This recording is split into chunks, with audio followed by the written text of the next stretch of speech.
Je ne sais pas par où commencer, sauf peut-être par le moment où j'ai réalisé que je n'étais plus seulement une épouse, mais quelqu'un qui pouvait détruire tout ce qu'elle avait construit. J'avais 34 ans. Assise dans ma voiture devant un café, les mains tremblantes en tapant un message que je savais ne pas devoir envoyer.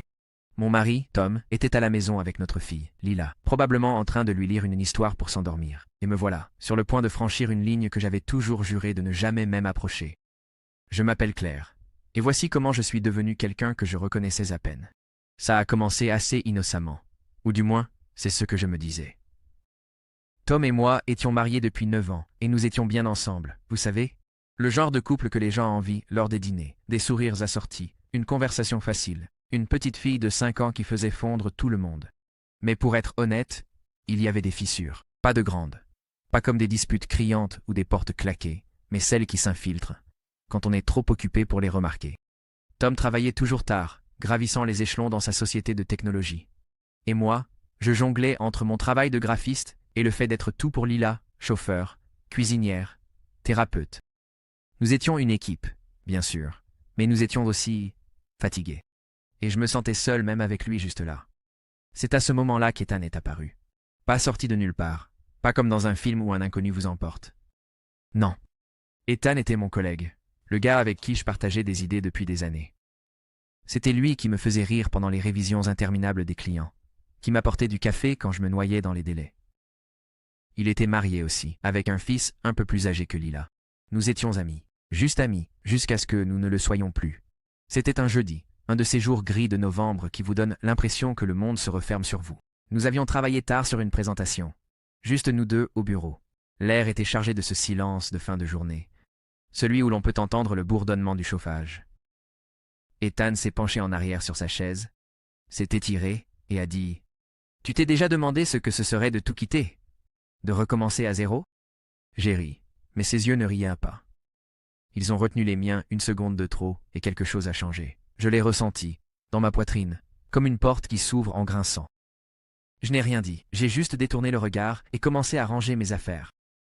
Mais cette nuit-là au lit, avec Tom qui ronflait doucement à côté de moi, je n'ai pas pu m'empêcher d'y penser, de penser à lui. La semaine suivante, Ethan a commencé à m'envoyer des messages. Rien de fou, juste des mèmes, des trucs de boulot, une blague au hasard sur les cravates horribles de notre patron. Mais ensuite, c'était un message sur le fait qu'il avait remarqué que j'avais l'air décalé ces derniers temps, me demandant si j'allais bien. J'aurais dû mettre fin à ça. J'aurais dû dire « Je vais bien, merci », et en rester là. Mais je ne l'ai pas fait. Je lui ai dit que j'avais du mal, que je me sentais parfois invisible, et il a écouté, vraiment écouté. Il répondait par message à 23 heures quand j'étais en train de plier le linge, en disant des choses comme « Tu n'es pas invisible pour moi, Claire. Tu es la personne la plus vivante que je connaisse. » Mon Dieu, ces mots étaient comme de l'oxygène pour quelqu'un qui retenait son souffle depuis des années. En décembre, nous nous retrouvions pour un café en dehors du travail. Juste pour parler, me disais-je. Juste pour me sentir vu. Mais chaque fois que je voyais son nom s'afficher sur mon téléphone, mon cœur s'emballait. Je supprimais les messages avant que Tom ne puisse les voir, mais je les relisais d'abord, encore et encore, comme s'ils étaient la preuve que j'étais encore quelqu'un qui comptait. Je ne couchais pas avec lui, pas encore. Mais je le trompais déjà, n'est-ce pas? Parce que je lui donnais des morceaux de moi que j'avais cessé de donner à Tom. Un soir, je suis rentré tard à la maison. Tom était dans la cuisine en train de réchauffer des restes, et il a demandé, aussi décontracté que possible, « Où étais-tu » Je me suis figé. J'étais avec Ethan, sans rien faire de mal, juste en train de parler dans sa voiture sur un parking. Mais la culpabilité m'a frappé comme une vague. J'ai marmonné quelque chose à propos d'une réunion avec un client, et j'ai changé de sujet. Tom n'a pas insisté, mais ses yeux sont restés sur moi un peu plus longtemps que d'habitude. En embrassant Lila pour lui dire bonne nuit, ses petits bras autour de mon cou, j'avais l'impression de me noyer. Je ne mentais pas seulement à Tom, je me mentais à moi-même, sur ce que c'était, sur où cela menait. Et le pire, c'est que je ne voulais pas arrêter. Cette nuit-là, j'ai reçu un texto d'Ethan. C'était juste une ligne. Je ne peux pas arrêter de penser à toi. Je l'ai regardé pendant ce qui m'a semblé être des heures, mon pouce flottant au-dessus du bouton de réponse. Si je répondais, je savais que je franchirais une ligne, que je ne pourrais pas retraverser. Mais si je ne le faisais pas, passerais-je le reste de ma vie à me demander ce qui aurait pu être? J'ai tapé et effacé une douzaine de réponses, mon cœur battant si fort que je pensais que Tom l'entendrait depuis la pièce voisine. Qu'allais-je faire? Je n'ai pas dormi cette nuit-là. Le texto d'Ethan brûlait un trou dans mon téléphone. Et chaque fois que je fermais les yeux, je voyais ces mots. Je ne peux pas arrêter de penser à toi. C'était comme une chanson coincée dans ma tête, à la fois excitante et terrifiante. Au matin, j'étais un désastre, yeux bouffis, haleine de café, criant à Lila de se dépêcher avec ses chaussures. Tom l'a remarqué. Il remarquait toujours quand quelque chose n'allait pas chez moi, même s'il ne le disait pas. En me tendant ma tasse de voyage, il a dit « Ça va, chérie ? Tu sembles, je ne sais pas, ailleurs. » J'ai forcé un sourire, dit que c'était juste le stress du travail, et je suis sorti en trombe. Mais ces mots sont restés avec moi. Ailleurs. Oui, c'était exactement là où j'étais. La vérité, c'est que je n'ai pas répondu au message d'Ethan cette nuit-là. Pas parce que je ne le voulais pas, mais parce que j'avais peur de ce que je dirais. J'ai gardé mon téléphone face contre la table de nuit, comme si c'était une bombe qui pourrait exploser si je le touchais. Mais à l'heure du déjeuner, je ne pouvais plus tenir. J'étais dans la salle de pause du bureau, prétendant manger une salade triste. Quand j'ai tapé, je ne peux pas m'empêcher de penser à toi non plus. J'ai appuyé sur envoyer avant de pouvoir trop y réfléchir, et mon estomac s'est noué. C'était comme sauter d'une falaise. Tu sais que tu ne peux pas revenir en arrière, mais Dieu, ça se sent vivant. Ethan n'a pas répondu tout de suite. Pendant des heures, j'étais un désastre, vérifiant mon téléphone toutes les 5 secondes, convaincu que j'avais tout gâché. Et s'il plaisantait seulement? Et s'il l'avait dit à quelqu'un? Mais ensuite, juste au moment où je commençais à paniquer, mon téléphone a vibré. Il avait écrit « Retrouve-moi ce soir, après le travail, à l'endroit habituel ». Pas d'émoji, pas de fioriture. Juste ces mots, nets et réels. L'endroit habituel était le parking du café, où nous avions commencé à parler après le travail parfois, juste assis dans sa voiture, riant de rien. Ce n'était pas un rendez-vous, me disais-je. C'était juste nous. Mais cela semblait différent. Ce n'était pas juste un café. J'ai dit à Tom que je devais rester tard pour un projet. Le mensonge est sorti si facilement que ça m'a fait peur. Il n'a même pas sourcillé. Il a juste dit « Pas de souci. Je m'occuperai du coucher de Lila ». Je me sentais comme la pire personne au monde, l'embrassant pour lui dire au revoir, sachant où j'allais vraiment. Quand je suis arrivé sur le parking, Ethan était déjà là, appuyé contre sa voiture, le col de sa veste relevé contre le froid. Il a souri en me voyant, mais ce n'était pas son sourire habituel et facile. C'était plus lourd, comme s'il savait que nous étions au bord de quelque chose. Nous n'avons pas beaucoup parlé au début. Nous étions juste assis dans sa voiture, le chauffage à fond, la radio éteinte. Le silence n'était pas gênant, mais il était électrique, comme l'air avant une tempête. Finalement, il s'est tourné vers moi et a dit « Claire, qu'est-ce qu'on fait ?» J'ai ri, nerveuse, et j'ai dit « Je ne sais pas, on parle », mais il a secoué la tête. Tu sais ce que je veux dire. Je n'ai jamais ressenti ça avant, avec personne. Même pas. Il n'a pas terminé, mais je savais qu'il parlait de sa femme, Sarah. Mon cœur battait si fort que j'avais du mal à respirer. Je voulais lui dire d'arrêter, de revenir en arrière, de garder cela en sécurité. Mais à la place, j'ai dit « Moi non plus ». C'est alors qu'il a pris ma main. Ses doigts étaient chauds, plus rugueux que ceux de Tom. Et dès qu'ils ont touché les miens, j'ai eu l'impression de tomber. Pas le genre de chute douce et flottante, mais le genre où vous savez que vous allez vous écraser. Nous ne nous sommes pas embrassés, pas à ce moment-là, mais nous n'en avions pas besoin. Ce moment-là, sa main dans la mienne, nos regards verrouillés, le monde extérieur s'effaçant, était plus intime que tout ce que j'avais ressenti depuis des années. Nous sommes restés comme ça pendant ce qui a semblé être une éternité, jusqu'à ce que mon téléphone vibre. C'était Tom qui vérifiait, demandant si je serais bientôt à la maison. La culpabilité m'a frappé comme un coup de poing, et j'ai retiré ma main. J'ai dit à Ethan que je devais partir. Il a hoché la tête, mais, avant que je ne sorte, il a dit « Claire, je ne vais pas te presser. Mais je veux que tu saches que ce n'est pas juste un jeu pour moi. Je suis sérieux à ton sujet. » Sa voix était si brute, si honnête, que cela a brisé quelque chose en moi. J'ai balbutié quelque chose à propos de devoir prendre du temps, et j'ai pratiquement couru vers ma voiture. En rentrant chez moi, je tremblais, rejouant chaque seconde, chaque mot. J'avais toujours pensé que tromper, c'était une question de sexe, de se faufiler dans des motels bon marché. Mais ça, c'était autre chose. C'était mon cœur trahissant tout ce que j'avais promis. Quand je suis rentré à la maison, Tom était sur le canapé, en train de faire défiler son téléphone. Il a levé les yeux et a dit Longue journée, hein? J'ai hoché la tête, évitant son regard. Et je suis allé directement à la salle de bain pour m'asperger le visage d'eau. Dans le miroir, je ne me reconnaissais pas. 18. Mes joues étaient rouges. Mes yeux trop brillants. Comme si je portais un secret que je ne pouvais pas cacher. Et peut-être que c'était le cas. 19. Cette nuit-là, allongé à côté de Tom, je ne pouvais pas m'empêcher de penser à la main d'Ethan dans la mienne, à ce qu'il avait dit, à ce que je n'avais pas dit. Le lendemain matin, je me suis réveillé avec un nouveau message d'Ethan. Ce n'était pas coquin ou doux comme avant. C'était juste 1 heure et un lieu. Demain, 19h. Le parc près du bureau. Et puis, une ligne de plus. Nous devons parler de nous. Mon cœur s'est serré.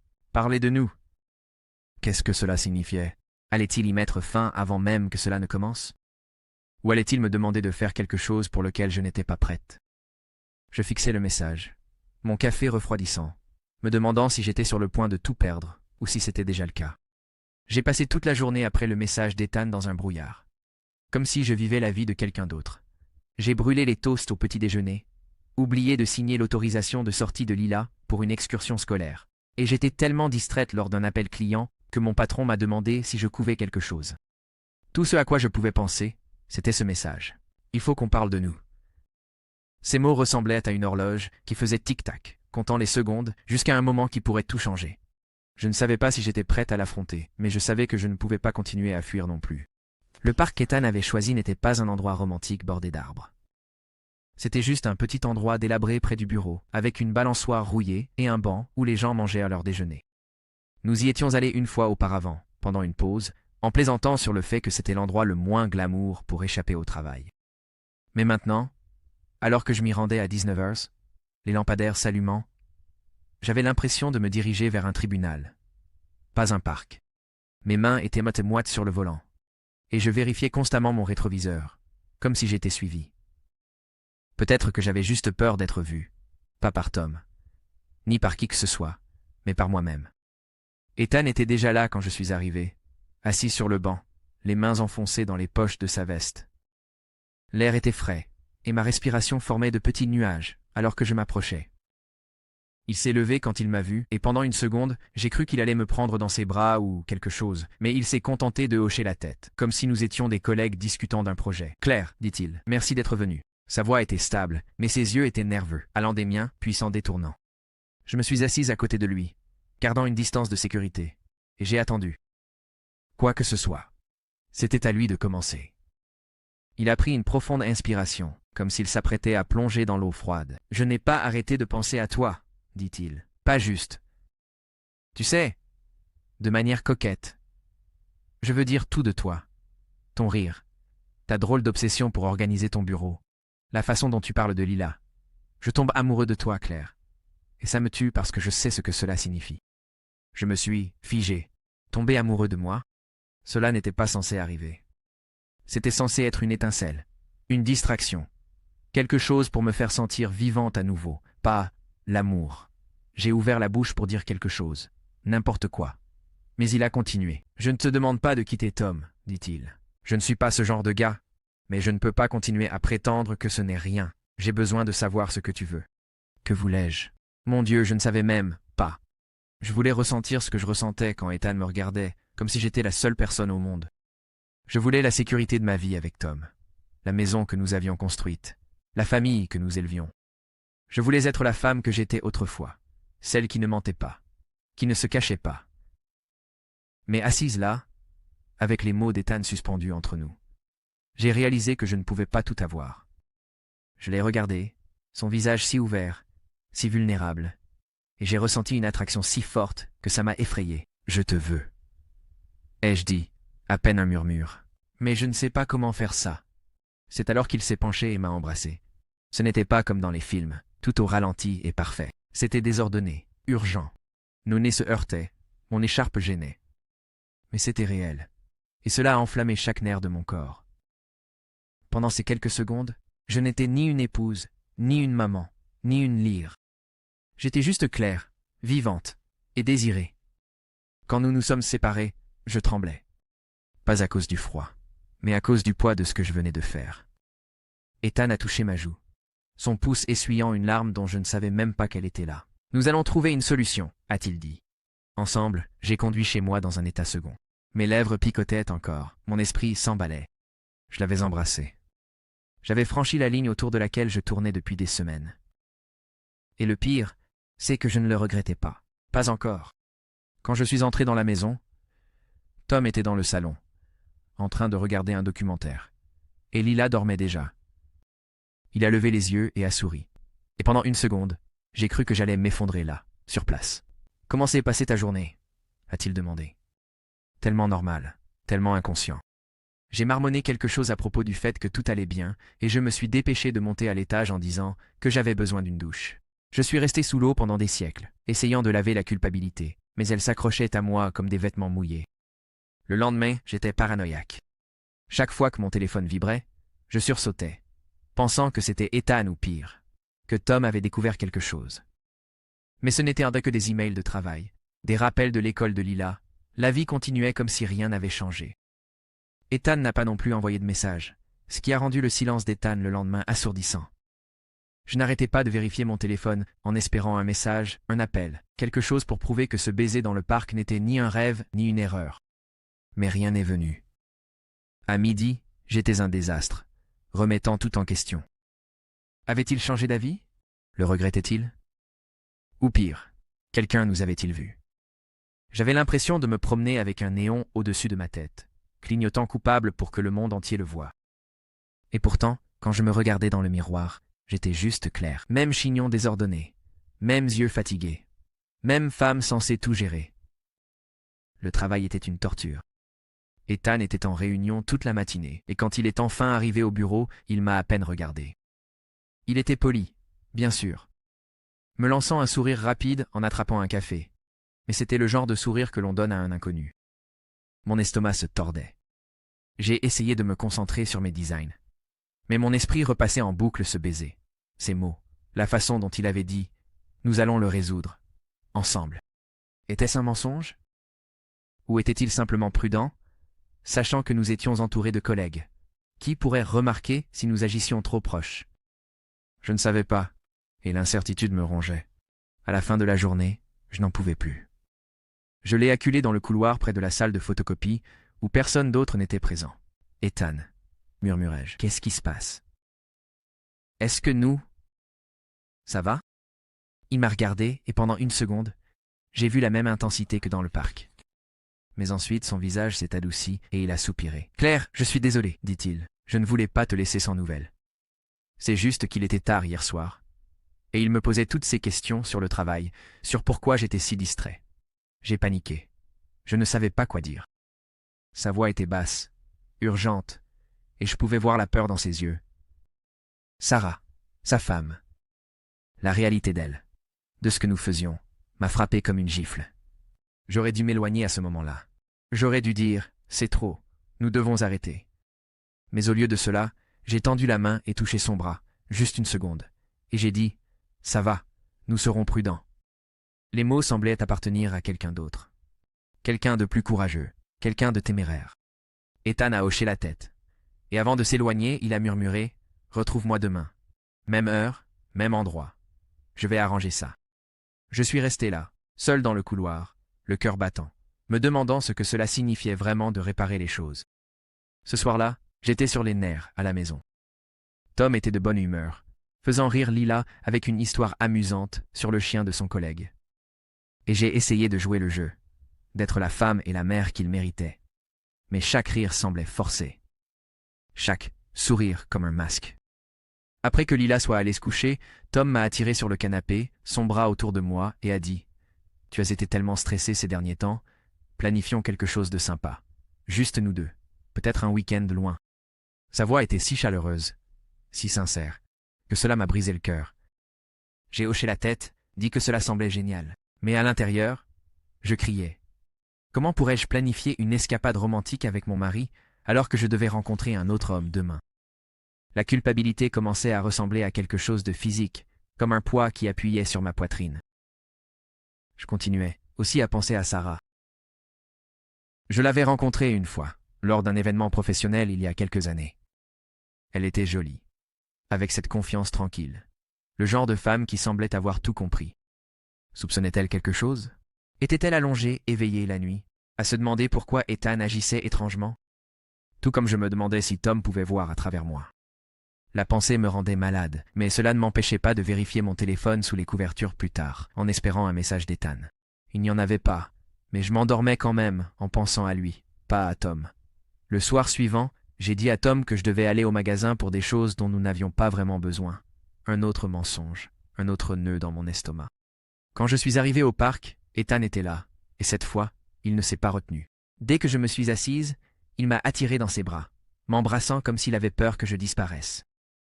C'était désespéré, presque trop, mais je l'ai embrassé en retour, me laissant emporter. Quand nous nous sommes finalement séparés, il a posé son front contre le mien et a dit « Je suis amoureux de toi, Claire. Je sais que c'est fou, mais je ne peux pas m'en empêcher. Je n'ai jamais ressenti ça auparavant. » Ces mots « Je suis amoureux de toi » étaient tout ce que j'avais voulu entendre, mais ils me terrifiaient aussi. L'amour n'était pas juste un sentiment, c'était un choix, un risque, une bombe, qui pouvait faire exploser nos vies. Je ne l'ai pas dit en retour, non pas parce que je ne le ressentais pas, mais parce que je ne pouvais pas me le permettre. À la place, j'ai demandé « Que va-t-on faire ?» Il n'avait pas vraiment de réponse. Il a juste dit « On va garder ça secret pour l'instant. Personne n'a besoin de savoir. Mais on ne peut pas s'arrêter. Pas quand ça se passe comme ça. » J'ai hoché la tête. Même si chaque partie de moi criait que des secrets comme celui-ci ne restent pas enterrés. En rentrant chez moi, j'avais l'impression de me diviser en deux. Il y avait la Claire qui aimait Ethan, qui se sentait vivante dans ses bras, et la Claire qui aimait Tom, qui ne pouvait pas imaginer lui briser le cœur ou laisser Lila sans famille. Comment pouvais-je être les deux? Comment pouvais-je continuer ainsi sans blesser quelqu'un?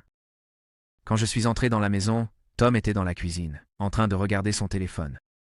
Il a levé les yeux et a dit « Tu es parti un moment. Tout va bien ?»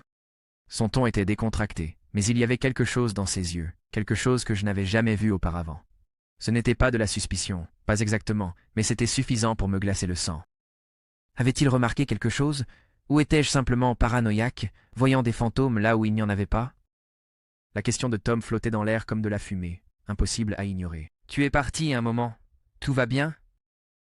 J'ai forcé un rire, dit quelque chose à propos d'être coincé dans la file au magasin, et j'ai changé de sujet pour parler du projet scolaire de Lila. Il a laissé tomber, mais je pouvais sentir ses yeux sur moi alors que je me déplaçais dans la cuisine, comme s'il essayait de lire quelque chose que je ne disais pas. J'avais toujours pensé que j'étais doué pour cacher les choses, mon stress, mes doutes, mais maintenant je n'en étais plus si sûr. Cette nuit-là, alors que j'étais allongé à côté de lui, je ne pouvais pas me débarrasser de l'impression qu'il savait quelque chose, ou du moins qu'il soupçonnait. Et s'il le savait, combien de temps pourrais-je continuer ainsi? Les jours suivants furent un tourbillon de culpabilité et d'adrénaline. Ethan et moi étions prudents au travail, gardant nos distances. Étrange. Mais nous volions des moments quand nous le pouvions, de brèves conversations dans des escaliers vides, des textos que nous supprimions juste après les avoir lus. Chaque fois que je le voyais, c'était comme une dose de quelque chose dont je ne pouvais pas me passer. Il murmurait des choses comme « Tu es tout ce à quoi je pense », et je ressentais à nouveau cette montée, cette étincelle qui me faisait oublier les mensonges qui s'accumulaient. Mais plus je m'élevais avec lui, plus la chute était dure quand je rentrais à la maison. Lila me serrait dans ses bras, sa petite voix demandant pourquoi j'avais l'air triste, et Tom me regardait avec cette intensité silencieuse, comme s'il attendait que je craque. J'ai commencé à remarquer des choses que je n'avais pas vues auparavant. Tom était plus souvent à la maison, emmenant Lila à l'école. Au lieu de me laisser le faire, me demandant comment s'était passée ma journée d'une manière qui semblait ciblée. Une fois, je l'ai surpris en train de jeter un coup d'œil à mon téléphone quand je l'avais laissé sur le comptoir, bien qu'il ait détourné le regard quand je suis entré. Était-il en train de le vérifier? Ou étais-je simplement paranoïaque, projetant ma propre culpabilité? J'ai quand même changé mon code d'accès, juste au cas où, et désactivé les notifications pour les messages d'Ethan. Mais chaque précaution ressemblait à une brique de plus dans le mur que je construisais entre moi et la vie que j'avais autrefois. Ethan, quant à lui, devenait plus audacieux. Il avait proposé de se rencontrer dans un nouvel endroit, un bar en dehors de la ville où personne ne nous connaîtrait. J'ai hésité, sachant que c'était plus risqué que le parc, mais il a dit « Nous le méritons, Claire. Une nuit pour être simplement nous, sans faire semblant. » Je voulais dire non, ralentir les choses. Mais la vérité, c'est que je ne le voulais pas. Je voulais être avec lui, ressentir cette liberté, même si ce n'était que pour quelques heures. Alors j'ai accepté. J'ai dit à Tom que je rencontrais un ancien ami de l'université pour boire un verre. un mensonge qui me semblait de plus en plus fragile à chaque fois que je le répétais. Il a hoché la tête, a dit « Amuse-toi bien », mais son sourire n'atteignait pas ses yeux. Le bar était sombre, bondé, le genre d'endroit où les gens vont pour disparaître. Ethan attendait à une table dans un coin. Et quand je l'ai vu, mes nerfs se sont dissipés. Nous avons parlé pendant des heures, de tout, de nos rêves, de nos peurs, des vies que nous aurions pu avoir si nous nous étions rencontrés plus tôt. Il m'a parlé de son mariage, comment lui et Sarah s'étaient éloignés, comment il se sentait comme un étranger dans sa propre maison. Je lui ai parlé de Tom, des premiers jours où nous restions éveillés toute la nuit à rire. Et comment je ne savais pas quand cela avait cessé. Ce n'était pas juste physique, ce que nous avions, c'était plus profond, comme si nous voyions des parties de l'autre que personne d'autre ne pouvait voir. Mais ensuite, alors que nous partions, j'ai vu quelqu'un de l'autre côté de la pièce, une femme de l'école de Lila, une maman avec qui j'avais discuté quelques fois lors des sorties. Elle était avec un groupe, riant, mais pendant une fraction de seconde, nos regards se sont croisés. Mon cœur s'est arrêté. M'a-t-elle reconnu? A-t-elle vu la main d'Ethan effleurer la mienne alors que nous sortions? Je ne lui ai rien dit, mais dans la voiture, je tremblais. Il pensait que c'était à cause du froid. Il m'a serré contre lui et m'a embrassé jusqu'à ce que j'oublie où nous étions. Pendant un moment, ça a marché. Mais en rentrant, le visage de cette femme était tout ce que je pouvais voir. Si elle nous avait remarqués, si elle avait dit quelque chose à quelqu'un, cela pourrait tout défaire. Quand je suis rentré, la maison était silencieuse. Tom dormait, ou du moins je le pensais. Je me suis glissé dans le lit, essayant de ne pas le réveiller, mais en éteignant mon téléphone, j'ai entendu sa voix, basse et calme. « Tu sens la fumée, Claire ?» Je me suis figé. Le bar était enfumé, mais je n'y avais même pas pensé. J'ai marmonné quelque chose à propos de l'ami qui fumait, mais ma voix semblait faible, peu convaincante. Il n'a rien dit d'autre. Il s'est juste retourné. Mais le silence était plus lourd que n'importe quelle accusation. Allongé là, fixant le plafond, j'ai réalisé que j'étais trop impliqué. L'amour d'Ethan, la confiance de Tom, mes propres mensonges, tout se refermait sur moi, et je ne savais pas comment m'en sortir. Qu'avait vu cette femme? Et si Tom commençait à soupçonner? Combien de temps avant qu'il cesse de poser des questions et commence à chercher des réponses? Je me suis réveillé le lendemain matin avec les mots de Tom résonnant dans ma tête. « Tu sens la fumée ?» Ce n'était pas seulement ce qu'il a dit, mais comment il l'a dit. Calme, presque trop calme, comme s'il me testait. Je suis resté allongé là, regardant la lumière du soleil se glisser sur le plafond, me demandant si j'avais imaginé la nuance dans sa voix. Mais au fond de moi, je savais que je ne l'avais pas imaginé. Quelque chose était en train de changer, et ce n'était pas seulement ma culpabilité qui me jouait des tours. Tom commençait à me voir, vraiment me voir, et je n'étais pas sûr de pouvoir gérer ce qu'il découvrirait. J'ai fait les gestes habituels ce jour-là, préparant le déjeuner de Lila, la déposant à l'école, souriant à son professeur comme si tout allait bien. Mais mon esprit était en désordre, oscillant entre cette mère au bar et le commentaire de Tom. M'avait-elle reconnu? Dirait-elle quelque chose? Et si elle le faisait, que ferait Tom? Je continuais à vérifier mon téléphone, m'attendant à moitié à recevoir un texto d'Ethan pour me calmer, mais il était de nouveau silencieux. Cela commençait à ressembler à un schéma, des moments d'intensité suivis de silence, me laissant sombrer seul. Je détestais à quel point j'avais besoin de lui, à quel point je risquais pour quelqu'un qui pouvait disparaître sans prévenir. Au travail, je n'arrivais pas à me concentrer. Ethan allait et venait entre les réunions, et quand je l'ai enfin vu, il avait l'air différent. Pas nerveux comme avant, mais distant, comme s'il portait quelque chose de lourd. Je l'ai surpris dans la salle de pause, en train de verser du café, et j'ai chuchoté « Tout va bien, tu as été silencieux ». Il a jeté un coup d'œil autour de lui, s'assurant que nous étions seuls, et a dit « Sarah a trouvé un reçu du bar. Elle a demandé où j'étais cette nuit-là. Je lui ai dit que c'était pour le travail, mais je ne pense pas qu'elle m'ait cru. » Sa voix était tendue, et pour la première fois, j'ai vu une vraie peur dans ses yeux, pas seulement pour nous, mais pour sa vie qui se délitait. Mon cœur s'est serré. Sarah posait des questions. Tom remarquait des choses, et cette mère de l'école de Lila était une carte sauvage que je ne pouvais pas ignorer. Nous manquions de place pour nous cacher. Je voulais dire à Ethan que nous devrions arrêter, que c'était trop dangereux, mais avant que je ne puisse le faire, il a attrapé ma main sous le comptoir, hors de vue, et a dit « Je n'abandonne pas sur nous, Claire. Je vais trouver une solution. Rencontre-moi ce soir, s'il te plaît. Juste une fois de plus. » Je n'ai pas dit oui, mais je n'ai pas dit non non plus. Son toucher, sa voix, c'était comme une drogue, et j'étais trop faible pour arrêter. Ce soir-là, j'ai dit à Tom que je devais finir un projet au bureau. Un autre mensonge, un autre poids sur ma poitrine. Il n'a pas posé de questions, il a juste embrassé mon front et a dit « Ne travaille pas trop dur ». Sa gentillesse était pire que n'importe quelle accusation. Cela me faisait me sentir comme un monstre. J'ai rencontré Ethan dans un autre parc cette fois, plus loin de la ville, où les chances d'être vus étaient moindres. Nous n'avons pas beaucoup parlé au début, nous étions juste assis dans sa voiture, les vitres s'embuaient à cause du froid. Puis il s'est tourné vers moi et a dit « J'ai dit à Sarah que j'avais peut-être besoin d'espace. Pas à cause de toi, juste, en général. J'essaie de trouver un moyen d'être avec toi, Claire, pour de vrai. » Je le fixais, l'esprit en ébullition. De l'espace. Parlait-il de quitter sa femme? L'idée était à la fois excitante et terrifiante. Je ne m'étais jamais permis d'imaginer un avenir avec Ethan. Pas vraiment. C'était toujours juste des moments volés, pas une vie. Mais maintenant, il le disait à voix haute. Et cela rendait tout réel d'une manière pour laquelle je n'étais pas prête. « Et Lila ?» J'ai demandé, la voix tremblante. « Et Tom? Et ton fils ?» Il n'avait pas de réponse, juste des promesses que nous trouverions un moyen. Mais alors qu'il m'embrassait plus fort qu'avant, je sentis une fissure dans ma détermination. Je l'aimais. Que Dieu me vienne en aide, je l'aimais. Mais l'amour ne suffisait pas à réparer le désordre que nous étions en train de créer. Quand je suis rentré, chez moi, la maison était sombre. Tom était au lit, mais mon téléphone a vibré alors que je me brossais les dents. C'était un texto d'un numéro inconnu. Juste une ligne. « Je t'ai vu au bar. Nous devons parler. » Mon sang s'est glacé. Ça devait être la mère de l'école de Lila. Mais comment avait-elle obtenu mon numéro? Que voulait-elle? J'ai supprimé le message, les mains tremblantes, mais il était gravé dans mon esprit. Quelqu'un savait. Quelqu'un observait. Et alors que je me glissais dans le lit à côté de Tom, sa respiration régulière remplissant le silence, j'ai réalisé que les murs se refermaient. Qui était cette femme? Et que ferait-elle de mon secret? Ce texto du numéro inconnu était comme une grenade dans ma vie. Je ne pouvais pas m'empêcher de fixer les morceaux. Je t'ai vu au bar. Nous devons parler. J'ai à peine dormi, mon esprit tourmenté par des questions. Qui était-elle?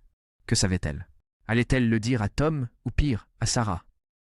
Je voulais répondre par texto pour exiger des réponses, mais j'avais trop peur. Au lieu de cela, j'ai éteint mon téléphone et l'ai enfoui dans mon sac à main, comme si cela pouvait faire disparaître le problème. Mais il me suivait, une ombre dont je ne pouvais me débarrasser. Alors que je faisais semblant le lendemain, souriant pour Lila, hochant la tête au travail, évitant le regard de Tom, je n'ai pas parlé à Ethan du texto. Je ne sais pas exactement pourquoi. Peut-être avais-je peur qu'il panique et s'éloigne. Ou peut-être voulais-je simplement faire semblant un peu plus longtemps que nous pouvions encore avoir cela. Mais quand je l'ai vu au travail, il avait l'air pire que moi, pâle, distrait, comme s'il n'avait pas dormi non plus. Pendant une pause, il m'a entraîné dans une salle de conférence vide et a fermé la porte. « Claire, dit-il, sa voix basse. Sarah a vérifié mon téléphone. Elle n'a rien trouvé, mais elle n'est pas stupide. Elle sait que quelque chose se passe. Je pense qu'on doit calmer le jeu pendant un moment, juste jusqu'à ce que les choses se tassent. » Calmer le jeu? Les mots m'ont frappé comme un coup de poing. Après tout, les baisers, les promesses, lui parlant de quitter Sarah, c'est ce qu'il proposait? Une pause. Je voulais crier, lui dire qu'il ne pouvait pas simplement freiner. Après m'avoir entraîné dans ce pétrin. Mais je ne l'ai pas fait. J'ai juste hoché la tête, la gorge serrée, et j'ai dit « D'accord, si c'est ce que tu veux ». Il a tendu la main pour prendre la mienne, mais je me suis éloigné, sortant avant de dire quelque chose que je regretterais. Pour la première fois, j'étais en colère contre lui, pas seulement coupable à propos de Tom. Ethan m'avait fait croire que cela valait la peine de tout risquer, et maintenant, il reculait. Cette nuit-là, j'étais un désastre à la maison. J'ai crié sur Lila parce qu'elle avait renversé du jus, puis j'ai pleuré, en voyant sa lèvre trembler. Tom l'a remarqué, bien sûr. Il l'a toujours fait. Après que Lila soit allée se coucher, il m'a fait asseoir sur le canapé et a dit « Claire, qu'est-ce qui se passe avec toi? Tu n'es pas toi-même. Parle-moi. » Sa voix était si douce, si pleine d'amour, que cela m'a brisé. Je voulais tout lui dire sur Ethan. Le bar, le texto, les mensonges. Mais comment pouvais-je? Comment dire à l'homme qui t'a aimé pendant une décennie que tu as détruit son monde? Alors j'ai encore menti, j'ai dit que c'était juste le stress du travail, et il m'a serré dans ses bras, promettant que nous surmonterions cela. Sa confiance était pire que n'importe quelle accusation. Cela me faisait me détester encore plus. Le lendemain, je ne pouvais plus éviter le texto. J'ai débloqué le numéro et j'ai tapé « Qui est-ce? Que voulez-vous » Mes mains tremblaient lorsque j'ai appuyé sur « Envoyer ». La réponse est arrivée presque, instantanément. C'est Jen, de l'école de Lila. Rencontrez-moi au café sur Main, demain à 15h. Ne le dites à personne. Jen, je la connaissais vaguement. C'était la maman que j'avais vue au bar. Celle avec le rire perçant et les mèches parfaites. Mais pourquoi faisait-elle cela? Était-elle amie avec Sarah? Voulait-elle juste des potins? Ou était-ce quelque chose de complètement différent? J'ai passé les 24 heures suivantes en panique, imaginant tous les pires scénarios possibles. Au moment où je suis arrivé au café, mes nerfs étaient à vif. Jen était déjà là, assise dans une banquette d'angle, son visage impénétrable. Elle n'a pas perdu de temps. « Je t'ai vu avec ce type, » dit-elle en remuant son latte. « Au bar. Tu es marié, non? Alors, c'est quoi l'histoire ?» Son ton n'était pas en colère, mais il n'était pas amical non plus. C'était curieux, comme si elle me disséquait. J'ai balbutié, essayant de faire passer ça pour un ami de travail. Mais elle m'a interrompu. « Ne mens pas, Claire. Je sais ce que j'ai vu. Et je ne suis pas la seule à avoir remarqué que tu te faufiles. » Mon estomac s'est noué. Pas la seule? Qu'est-ce que cela signifiait? Avait-elle parlé à quelqu'un? Était-ce Tom? Sarah? Je lui ai demandé ce qu'elle voulait, ma voix à peine stable. Elle s'est penchée en arrière, m'étudiant, et a dit « Je n'ai pas encore décidé. Mais je n'aime pas les secrets, Claire. Ils finissent toujours par sortir. » Elle s'est levée, laissant son café à moitié bu, et est sortie, me laissant figé sur mon siège. Je me sentais comme si je me noyais, comme si chaque choix que j'avais fait m'entraînait vers le fond. Jen savait. Ethan s'éloignait. Tom était trop proche de la vérité, et je manquais de mensonges. Que comptait faire Jen avec ce qu'elle savait? Et combien de temps me restait-il avant que tout ne s'effondre? Les mots de Jen étaient comme une lame que je ne pouvais pas retirer. Je ne suis pas la seule à avoir remarqué que tu te faufiles. J'ai quitté le café dans un état second, le cœur battant si fort que je pensais être malade. Qui d'autre savait? Était-ce quelqu'un au travail? Un voisin? Ou mon Dieu, pour Tom? Je suis rentré chez moi en pilote automatique, repassant en boucle chaque moment des derniers mois, chaque mensonge, chaque regard volé avec Ethan. Je pensais être prudente, mais peut-être que je me trompais depuis le début. Au moment où je suis arrivé dans l'allée, je tremblais, convaincu que ma vie était sur le point d'imploser. Je n'ai plus eu de nouvelles de Jen, mais son silence était pire qu'une menace. Chaque fois que mon téléphone vibrait, je me préparais à recevoir un autre message, un ultimatum qui mettrait fin à tout. Au travail, Ethan gardait toujours ses distances, et je le laissais faire. Son discours sur le fait de prendre du recul avait laissé un goût amer. Je commençais à le voir différemment, non pas comme la réponse à ma solitude, mais comme une partie du chaos que j'avais créé. Il me manquait la façon dont il me faisait me sentir, mais j'étais aussi en colère contre lui, contre moi-même, pour avoir laissé les choses aller aussi loin.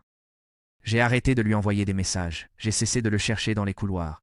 Pendant quelques jours, j'ai eu l'impression de pouvoir prendre du recul, de pouvoir sauver ce qui restait de ma vie. Mais Tom ne facilitait pas les choses. Il était plus souvent à la maison, préparait le dîner, planifiait de petites surprises comme laisser des notes dans mon sac. C'était comme s'il essayait de me rappeler qui nous étions autrefois, et chaque geste faisait plus mal que le précédent. Un soir, alors que nous faisions la vaisselle ensemble, il a dit « Claire, je sais que quelque chose ne va pas.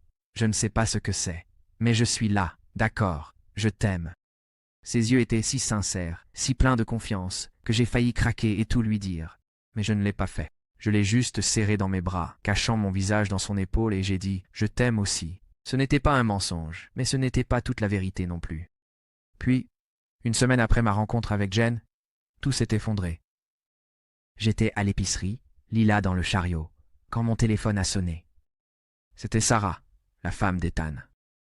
Je ne sais pas comment elle a eu mon numéro, mais sa voix était glaciale. « Claire, dit-elle, nous devons parler de toi et de mon mari. » Je me suis figé, la boîte de céréales dans ma main glissant au sol. Lila a levé les yeux, confuse, et j'ai forcé un sourire, lui disant de choisir un goûter pendant que je m'éloignais. Sarah n'a pas crié, n'a pas pleuré. Elle a juste dit « J'ai trouvé ces messages, pas les tiens. Il les a supprimés, mais assez pour savoir. Je ne te dis pas de t'éloigner, je te dis que j'en ai fini. Il est tout à toi si tu le veux. » Je ne pouvais pas parler. J'ai marmonné quelque chose à propos d'être désolé, mais elle a raccroché avant que je puisse finir. Mes jambes semblaient prêtes à céder, et j'ai dû m'appuyer contre une étagère pour ne pas tomber. Sarah savait. Le mariage d'Ethan était terminé. Si elle savait, combien de temps avant que Tom ne découvre? J'ai conduit chez moi en panique, entendant à peine le bavardage de Lila. Quand nous sommes arrivés, Tom était dans le salon. Et dès que j'ai vu son visage, j'ai su. Il n'a rien dit. Il a juste levé son téléphone, montrant un message d'un numéro inconnu. C'était une photo de moi et Ethan au parc, en train de nous embrasser. Le travail de Jen, j'en étais sûr, bien que je ne saurais jamais pourquoi elle l'avait fait. « Claire !» dit Tom, sa voix se brisant. « Dis-moi que ce n'est pas ce que ça a l'air d'être. » Je voulais mentir, dire que c'était une erreur, mais je ne pouvais pas. La vérité a éclaté. Ethan, les rencontres, les sentiments, la trahison. J'ai pleuré, supplié qu'il comprenne, dit que je l'aimais, mais que j'avais été perdue, seule, confuse. Il a écouté, son visage impassible, et quand j'ai terminé, il a dit « J'ai besoin que tu partes, pas pour toujours, mais ce soir. Je ne peux pas te regarder en ce moment. » J'ai fait ma valise, embrassé le front endormi de Lila, et conduit jusqu'à un motel bon marché, en sanglotant tout le long du chemin. Cette nuit-là, seul dans une chambre qui sentait l'eau de Javel, j'ai envoyé un texto à Ethan. Sarah sait, Tom sait. C'est fini. Il m'a appelé tout de suite, sa voix affolée, disant « Nous pourrions recommencer, être ensemble pour de vrai maintenant. » Mais pendant qu'il parlait, j'ai réalisé que je ne voulais pas ça. J'avais aimé Ethan, ou du moins je le pensais, mais ce n'était pas l'amour qui m'avait poussé vers lui. C'était une échappatoire, une façon de ressentir autre chose que le poids de ma vie. Je lui ai dit que j'avais besoin d'espace, peut-être pour toujours, et j'ai raccroché. Je ne lui ai pas parlé depuis. Cela fait 1 mois maintenant. Tom et moi sommes séparés, essayant de comprendre ce qui est le mieux pour Lila. Il dit qu'il veut me pardonner, mais je vois la douleur dans ses yeux, et je ne sais pas si nous retrouverons un jour ce que nous avions. Je suis en thérapie, essayant de comprendre pourquoi j'ai fait cela, pourquoi j'ai tout risqué pour un sentiment qui s'est estompé si vite. Ethan est parti du bureau, il a déménagé ailleurs, et Sarah reconstruit sa vie. Jen, qui qu'elle ait été dans tout cela, a également disparu. Son rôle dans ma chute restant un mystère que je ne résoudrai jamais. Je n'ai pas de réponse. Je ne sais pas si j'avais tort de poursuivre cette étincelle avec Ethan, ou si j'étais simplement humaine, désespérée de trouver quelque chose qui me fasse sentir vivante. J'aime Tom, j'aime ma famille. Mais j'aimais aussi ce qu'Ethan m'apportait, même si c'était un mensonge que je me racontais. Est-ce que ça en valait la peine? Aurais-je pu arranger les choses avec Tom au lieu de fuir? Je ne sais pas. Tout ce que je sais, c'est que je suis ici, ramassant les morceaux, essayant d'être une meilleure mère, une meilleure personne. Mais certains jours, je me demande encore si l'amour, quel qu'il soit, peut jamais justifier la douleur qu'il laisse derrière lui.